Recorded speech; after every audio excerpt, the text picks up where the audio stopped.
प्यारे विद्यार्थियों, सुप्रभात। आज हम दूसरे पाठ बाजार दर्शन के विषय में अध्ययन करते हैं। तो बाजार दर्शन के लेखक जिनेंद्र कुमार हैं। सबसे पहले तो कवि परिचय के विषय में पढ़ते हैं। तो जिनेंद्र कुमार का मूल नाम आनंदी लाल था। तो जिनेंद्र कुमार बाद में साहित्य के क्षेत्र में आने के बाद में उसका नाम रखा गया था। पहले उसका मूल नाम आनंदी लाल था। उनका जन्म 2 जनवरी सन 1905 ईस्वी में हुआ था और उनकी मृत्यु 24 दिसंबर 1988 ईस्वी में हुई। अब देखिए, जिनेंद्र कुमार का हिंदी के मनोवैज्ञानिक कथा साहित्य का जन्मदाता कहा जाता है।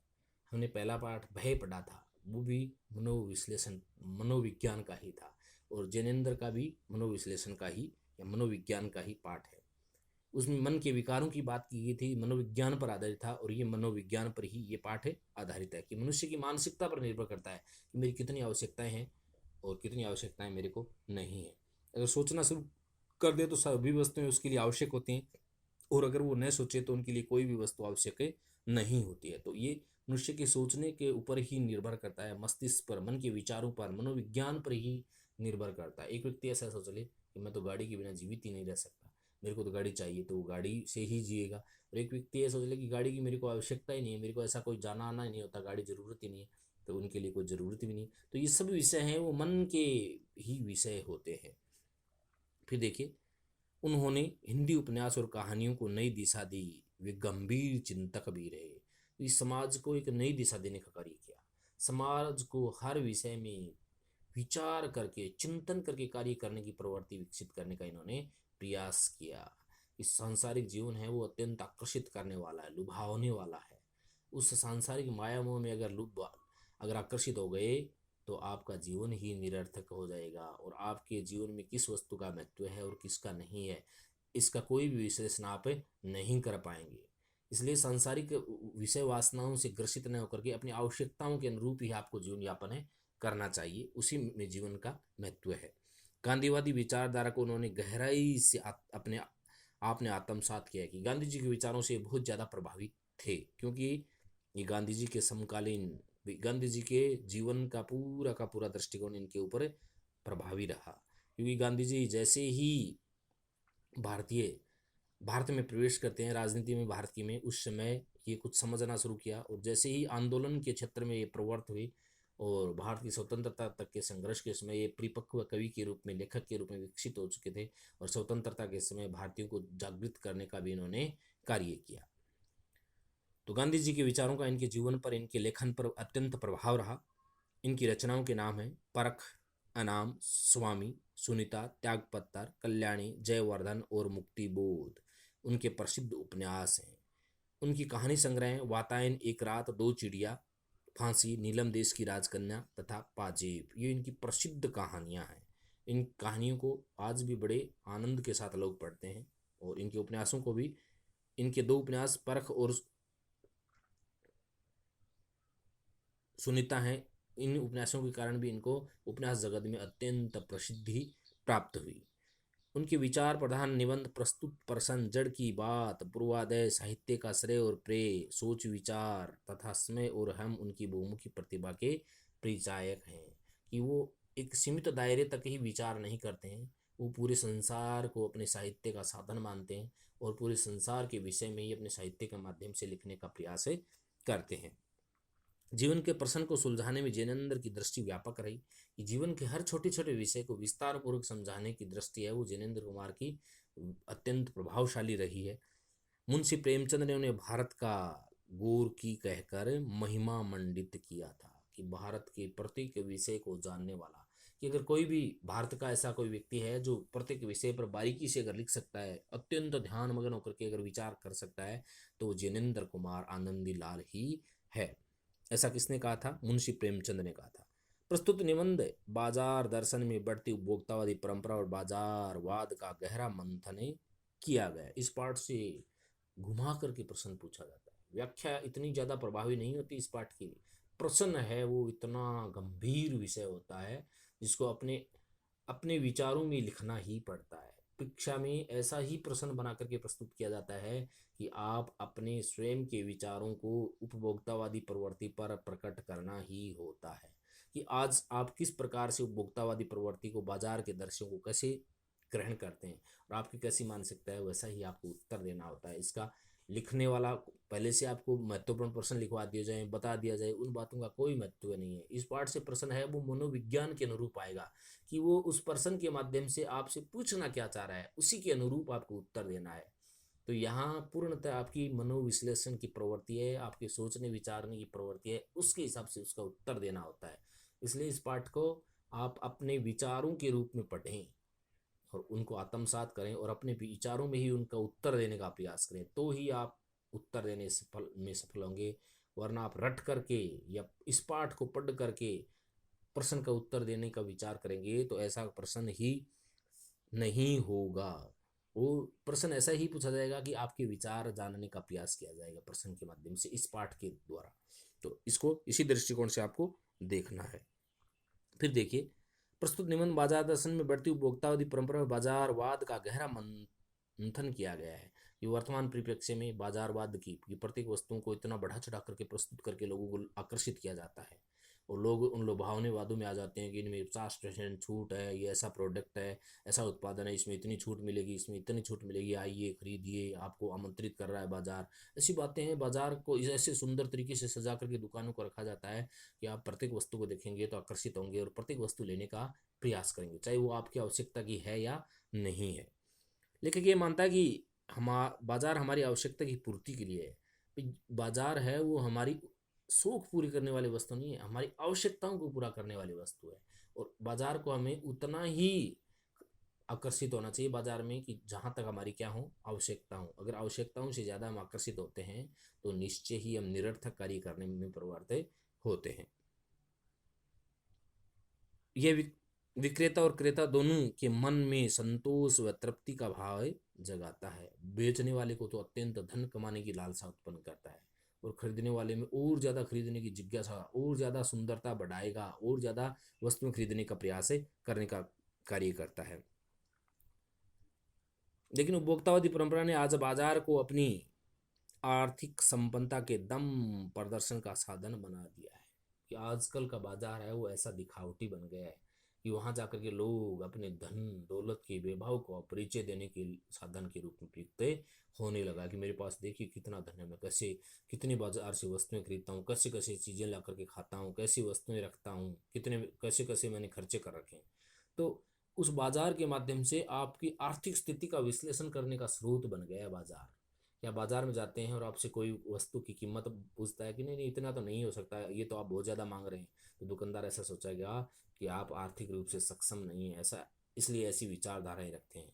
और आप बाजार में आपसे कोई वस्तु के, अगर उस वस्तु की वास्तविक कीमत से अगर 4 गुना पैसे मांगता है और आप कोई भी कुछ भी विचार किए बिना उसको दे देते हैं तो वहाँ आपके आर्थिक रूप से सक्षम होने का प्रमाण मिलता है। तो बाजार है वो आर्थिक दम्भ, अपने आर्थिक घमंड को प्रदर्शित करने का अवसर प्रदान कर रहा है वर्तमान समय में। हम बिना आवश्यकता के कारण ही बाजार से अनाप शनाप वस्तुएं खरीदते हैं कि हमारे घर में आवश्यकता ही नहीं है, जिन वस्तुओं की जरूरत नहीं है उन वस्तुओं को भी हम बाजार से क्या कर लेते हैं, खरीद लेते हैं। तो इससे बाजार में कपट बढ़ता है कि आवश्यकता के बिना अगर कोई वस्तु खरीदेंगे तो वहां हमारे साथ में छल कपट ही होगा, धोखे की प्रवृत्ति ही उत्पन्न होगी, कृत्रिम अभाव बनता है और महंगाई बढ़ती है। आज ग्राहक और विक्रेता दोनों ही कपटपूर्ण व्यवहार से हमारे लिए विनिमय और अर्थतंत्र को क्षति पहुंचा रहे हैं। तो एक व्यक्ति को उस वस्तु की आवश्यकता और एक व्यक्ति को उस वस्तु की आवश्यकता नहीं है, बिना आवश्यकता ही खरीद रहा है, एक आवश्यकता वाला खरीद रहा है। अगर दो में एक वस्तु है और आवश्यकता वाला तो उसको जरूरत है तो वो खरीदेगा, बिना आवश्यकता वाला शौक है, अपने अर्थतंत्र का घमंड है, तो वो अपने अर्थतंत्र का दुरुपयोग करते हुए उस वस्तु को खरीदने का प्रयास करेगा। तो वहाँ प्रतिस्पर्धा, और प्रतिस्पर्धा में विक्रेता है उसको फायदा होगा और क्रेता है उनको दोनों को ही नुकसान होना है। तो ऐसी स्थिति आर्थिक दम्भ दिखा करके अपने आप को प्रदर्शित किया जा रहा है। आवश्यकता से अधिक वस्तु का संग्रह अर्थव्यवस्था के लिए घातक होता है कि जिस वस्तु की हमें आवश्यकता नहीं है अगर उस वस्तु को हम खरीद करके रखेंगे तो हमारे आर्थिक नुकसान तो होना ही है।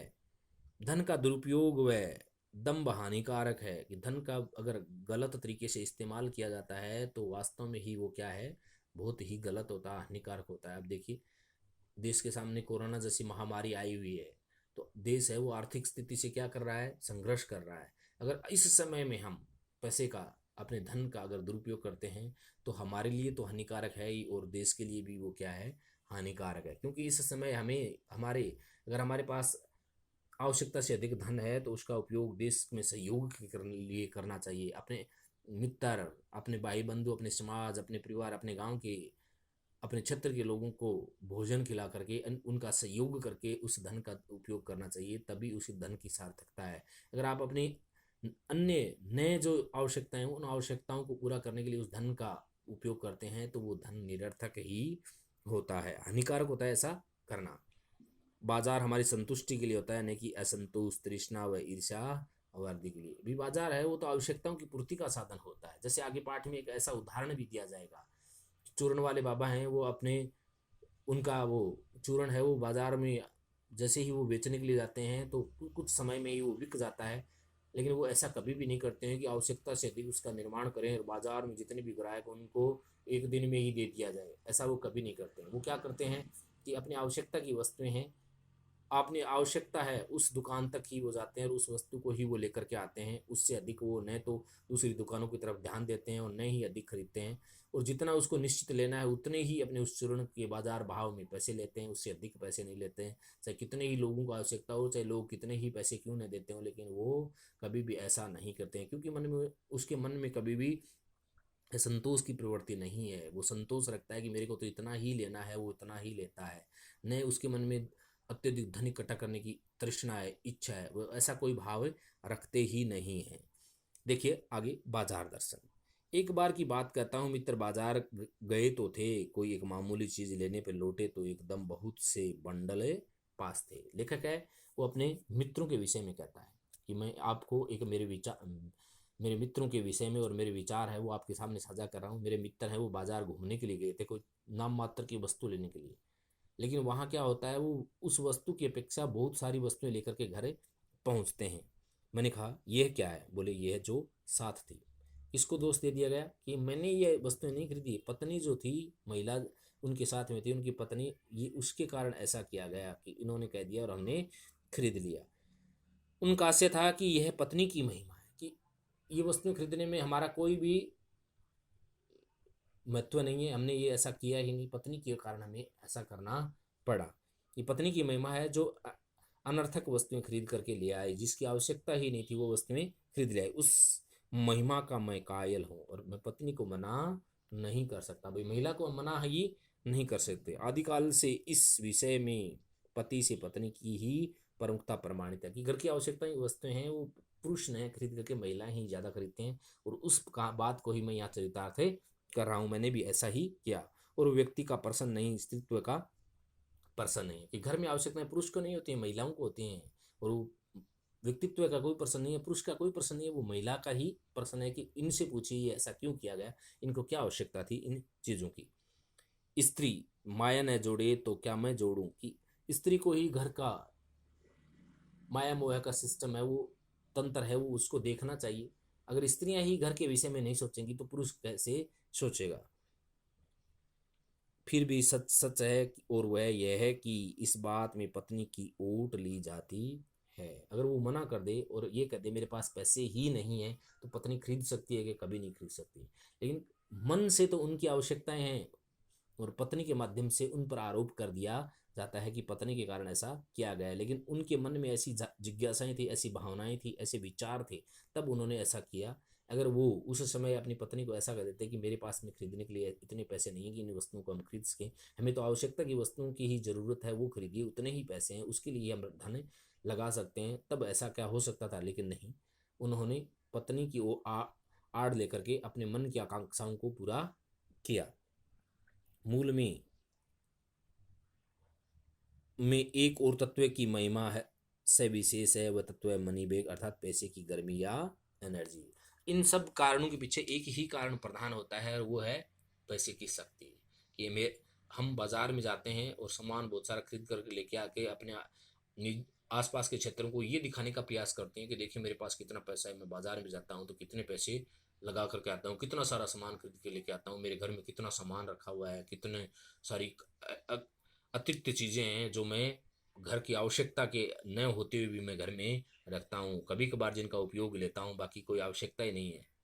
तो वहाँ है वो व्यक्ति है, वो अपने धन के घमंड को प्रदर्शित करता है कि देखिए मेरे पास में कितना धन है और मैं किस प्रकार से धन के आनंद ले रहा हूँ, किस प्रकार से धन का बाजार में व्यय कर रहा हूँ।